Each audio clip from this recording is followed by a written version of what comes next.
Cartoons, the animated frontier. These are the voyages of the Cellcast podcast. Its continuing mission to explore strange new cartoons, to seek out new animation styles and new creative storytelling methods, to boldly go where so few ever go again.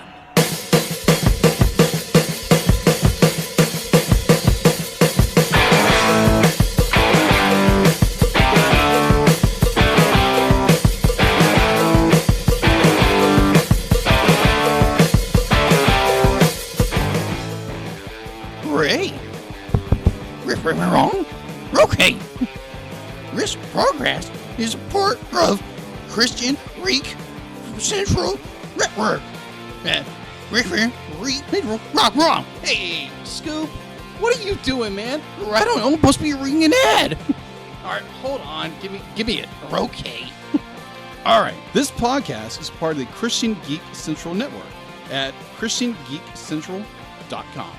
Hello and welcome to another episode of the Cellcast. The animated series. Joining me today is a man who just can't get enough of paper, Jacob. Why, thank you. I'd like to introduce our co-host, a man who finds himself accidentally aligned with the bad guys for a change. Welcome, Drew. How are you doing, Jacob? Oh, the paper will flow. Of all the people to make a Dune reference, you're not the person I think could do it. Why, thank you. So today we're reviewing Thundercats 2011, Season 1, Episode 11, The Forest of Magi Oar. Tell us a little bit about this episode, Jacob. All right. So Lion-O begins to doubt himself as king as the Sword of Omens refuses to work in his hands, and the team arrives in a distant forest filled with evil spirits. So yeah, the trivia for this one is that about halfway through the episode, Chitara's staff gets destroyed by a giant bird. Mm-hmm. And the bird gives her a new staff at the end of the episode. That's the trivia? That's the trivia. Wow, okay. Actually, it didn't even go into that much detail. It just says Chitara is given a new magical staff at the end of the episode. But the same dude who broke the same staff. dude who broke it the first time. It's like, well, it's time for her to have a new toy. Yeah. Oh. Maybe we could sell the new staff. Oh, that would be great for the kids. Giant wooden stick for them to beat each other senseless with in Walmart. Yeah, that'll work out just swell with the parents. Oh, you should have seen it when we were selling Nerf swords. Oh, yeah. Nerf swords. Yeah, I've seen them. Or the Minecraft pickaxe. Good night. Oh, believe me, I was working Why with do parents allow their kids to run reckless through the store? We are not a babysitting service. And I don't work there anymore, so I really don't care. Anywho. Yes. All right, so where to begin with this episode? It's the elephants sent them the elephants sent them to this forest. Yes, but they couldn't remember why. Yeah, of course. Big surprise. Yeah, with these guys. Yes, they get there. The Lion-O doesn't know why they're there, and Chitara, I think, is the one that points out to him, well, obviously we're here because there's something here that will allow you to understand what you actually need to be looking for. Yeah. Which they kind of said at the end of the last episode, too. Yeah. The elephants did. Yeah. So, once again, Lion-O's not listening. They go send the kids off to go to get firewood.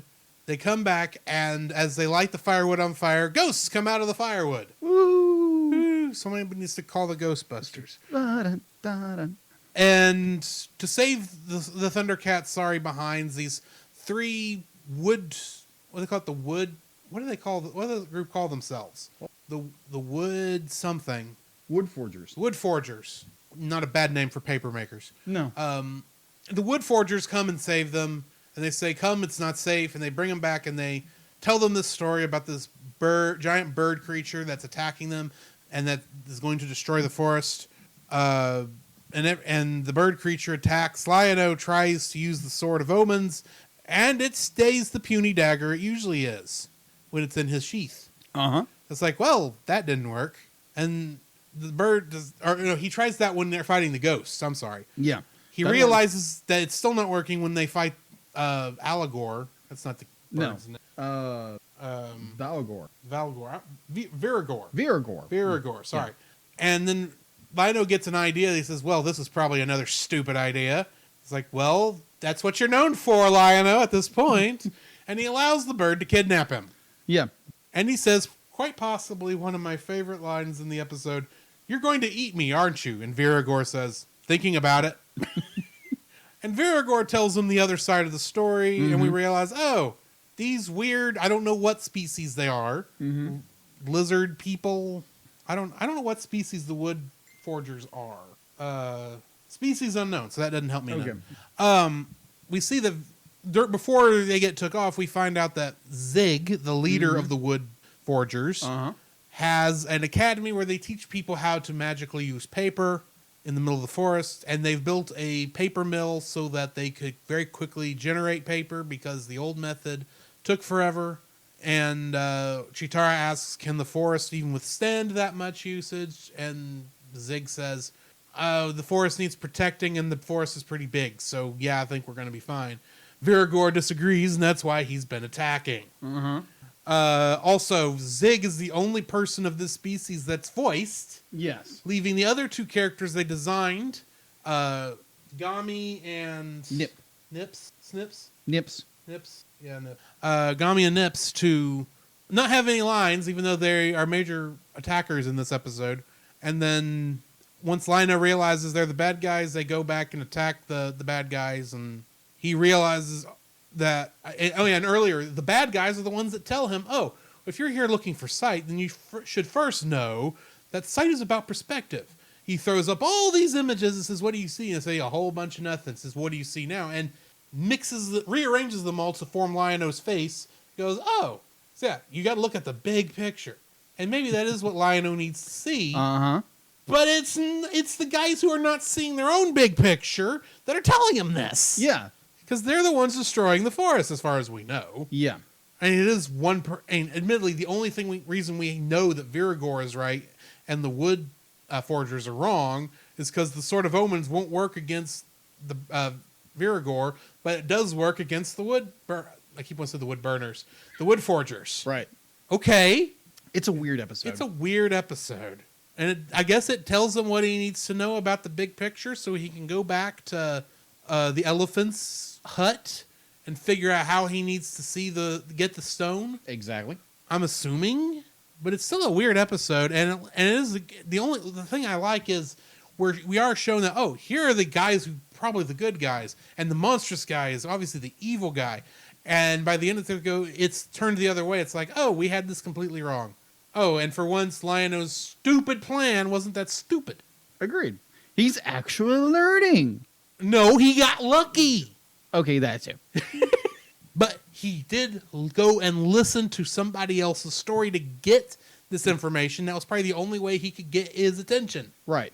Unlike the last episode, it's like, well, I know why these guys aren't taking care of themselves because this cliff is so high. I'm going to make a landslide just to cover up the mouth of the wraiths. Genius. Yeah, that's a good idea.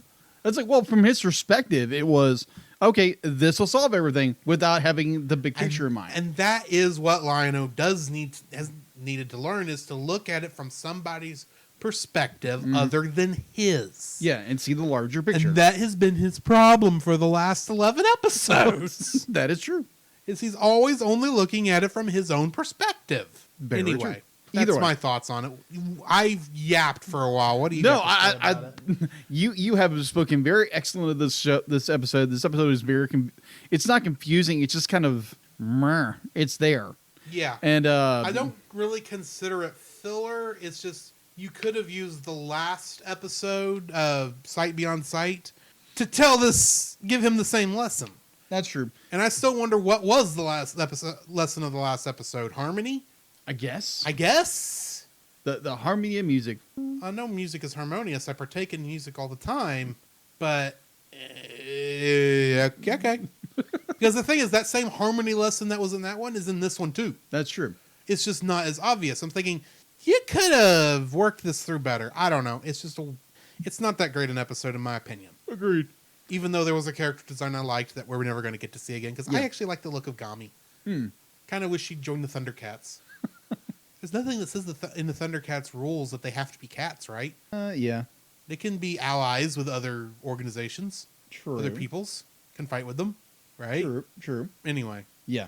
You got anything else? The original series had a lot of it. Right. No, I think I'm good on this episode. I think we were all papered up on this. I'm trying to find. So next time, just open your eyes. Yeah, so join us next time for the episode Into the Astral Plane. Seems a little strange. A little Doctor Strange. Who am I to judge? Come, Jacob. We must prepare for next week. Prepare for what, Drew? The same thing we do every week, Jacob. Record a podcast. Oh, boy.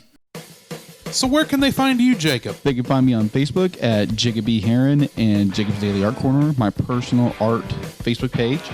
On Twitter at Jacob B. Heron. On Instagram at Jacob B. Heron. And on Letterboxd at Jacob Heron. Where can they find you, Drew? You can find me on Facebook at Drew Dodgen. You can also find my Facebook page at Drew's Photo Bin, where I upload my photography.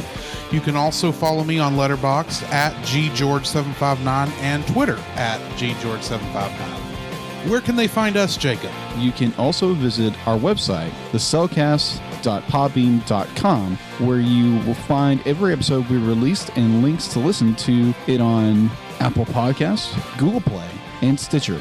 Our RSS feed, if we aren't in your favorite podcast app directory, please share, review, and subscribe to us there and share us with your friends. You will also find a link to our Facebook group, the Double Feature Podcast Community, where we talk about both animated and live-action movies. We share this with our other podcasts, which we do with Jacob's brother Jim, at the Movie of the Week podcast, where we talk about live-action movies. You can also email us at thecellcastpodcast@gmail.com. Also, please like our page on Facebook. We try to post about upcoming movies. If you comment on that movie's post before we record, we'll read your comments in the episode. And remember, every time we say The Cellcast, that is with a single L. Joining me today is a man who just can't get enough of paper, Jacob. You stole mine again. Makes more sense for you, though. It does. Well, it does you too, because you work with paper for a living. I know, but still.